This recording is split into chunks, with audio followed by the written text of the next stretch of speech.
Listen up, folks. If your bank account feels more like a leaky bucket than a fortress, you are not alone. It's a feeling that keeps too many good, hardworking people awake at night. They work hard, they bring home a paycheck, and by the end of the month, there's nothing left to show for it. It's a frustrating cycle of living paycheck to paycheck, always one small crisis away from a total financial disaster. This isn't just a feeling, it's a reality for millions. The numbers don't lie, and the truth they tell is frankly terrifying for the financial well-being of so many families across this country. A recent study showed that almost half of all American adults would have trouble covering an unexpected $400 emergency. Let that sink in for a moment. $400. That's not a new transmission for your car. That's a new set of tires. It's a trip to the emergency room for a sick child. For nearly half the population, a small, common life event could send their finances into a tailspin. This isn't a sign of a character flaw or a lack of effort. It's a symptom of a broken system and a set of bad habits that have been sold to us as normal. So why is this happening? Let's get real about why saving feels so unnatural. Your brain is actually wired to work against you when it comes to money.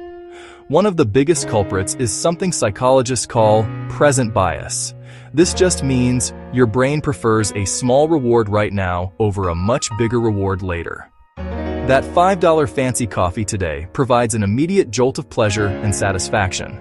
Putting that same $5 into a savings account for a goal months or years away just doesn't give you the same instant happy feeling. Your brain defaults to the immediate win, even if it hurts you in the long run.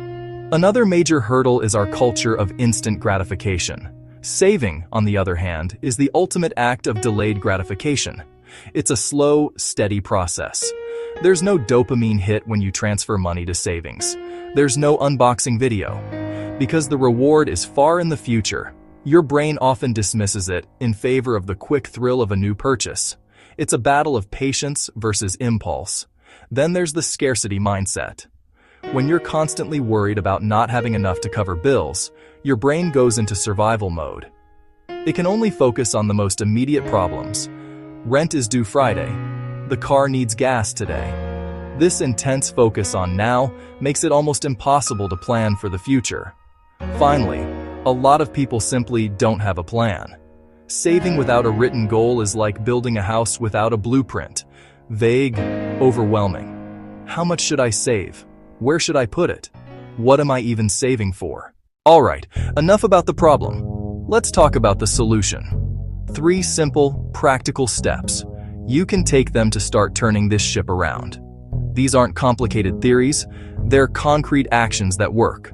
First, make saving automatic. Take yourself and your feelings out of the equation.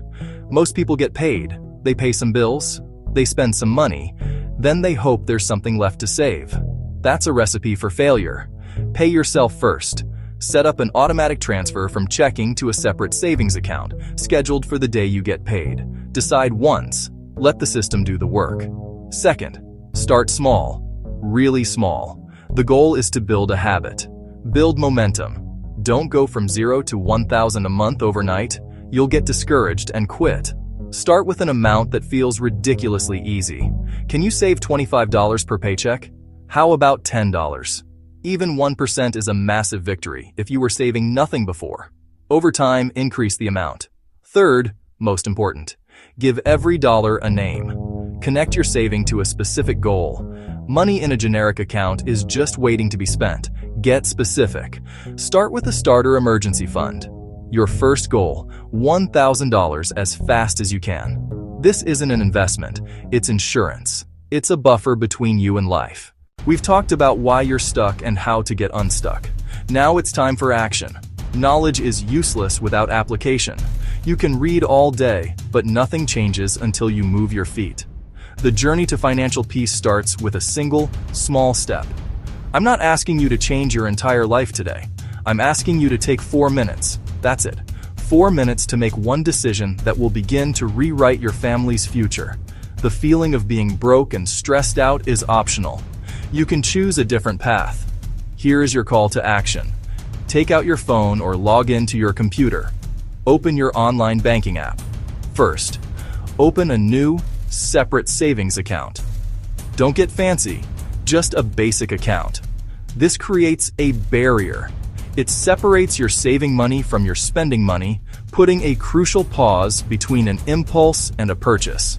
Second, as soon as that account is open, give it a name. Nickname it Starter Emergency Fund. Labeling is powerful. It assigns a job to that account. It's no longer just cash, it's a shield. It's your protection against Murphy's Law. That name will stare back at you every time you log in, helping you resist temptation. Finally, the most important part, transfer some money into it, right now. I don't care if it's $500 or $5. The amount is not the point. The action is the point. Move something, anything, into your newly named Starter Emergency Fund. By doing this, you draw a line in the sand. You declare, today is the day things change. You take your first active step from passive victim to hero. Do it now. That small transfer is the start of your journey to winning with money and finding true financial peace.